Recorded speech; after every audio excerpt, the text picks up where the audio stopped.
All right, we got the timing belt cover on. Just, I don't know, a ton of little 10mm bolts. So next step is the intake manifold. So I got the new gaskets just set down in there already. You can kind of tell which direction they're supposed to go based on this little hole right here. It's only on one side, so if you put it on the wrong direction, kind of sticks out over here and doesn't cover over here. So I'll get that line back up.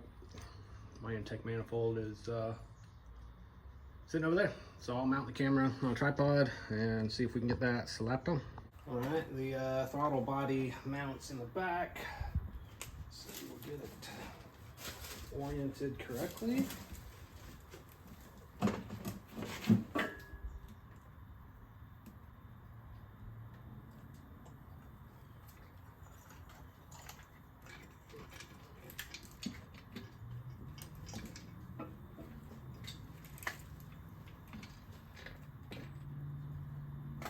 And then I'll just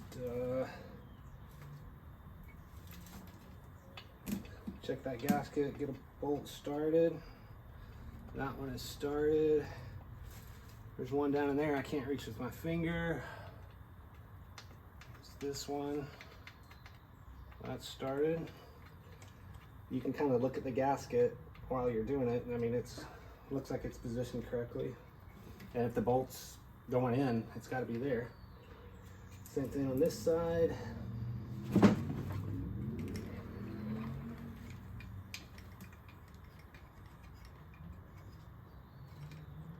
That bolt is started. Two in the middle I can't get to with my fingers. And the one on the end down here. So 1, 2 in the middle. So there's 4 bolts on each side. 2 in the middle, 1 on each end. And they look like 12mm. All right, intake is bolted down. The throttle body is not on there.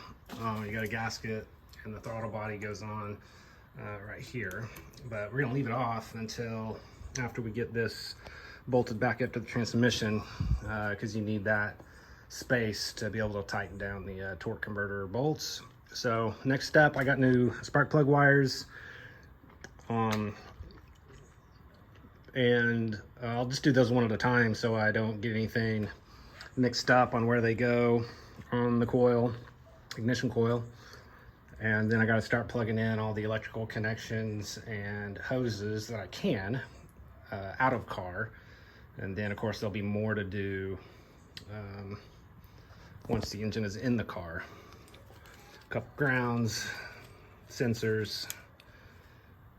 So that's that. Here is the ignition wire set. Subaru genuine parts. Don't want to take any chances on something as inexpensive as wires. So yeah, just getting OEM ones.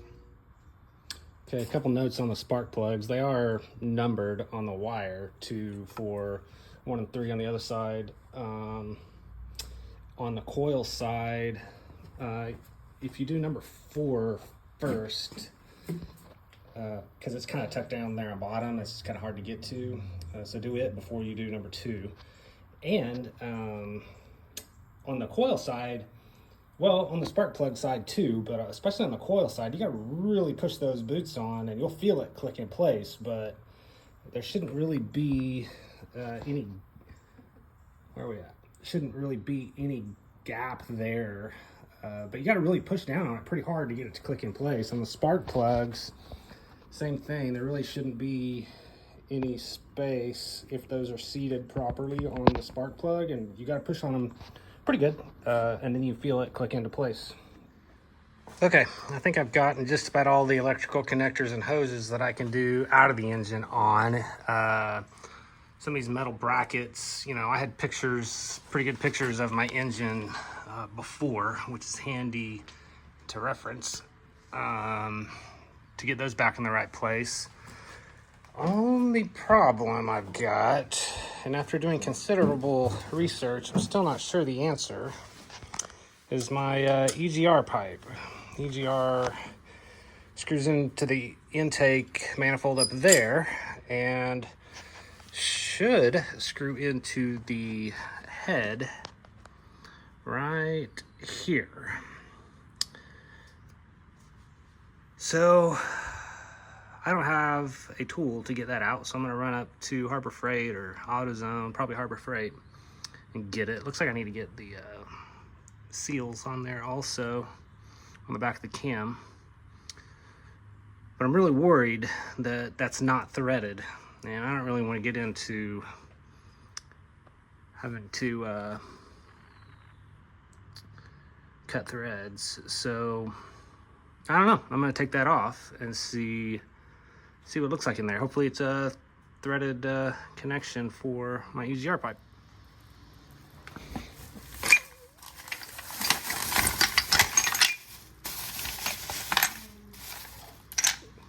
I think we need 12. All right, moment of truth. I will tell you the truth and say I'm scared to death to do this. I mean, I don't know.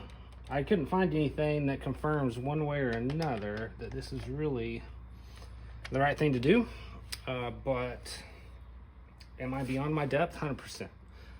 But you learn something new every time. Don't know what's gonna happen if this blows up, but we're gonna just do it, see what happens.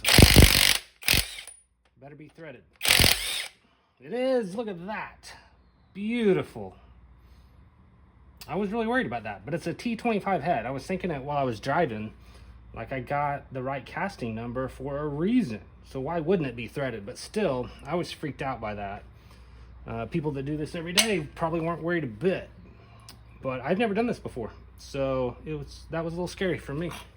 All right, moving on to the next thing. We're gonna get it off of the stand onto the engine hoist jack, which I borrowed from my neighbor.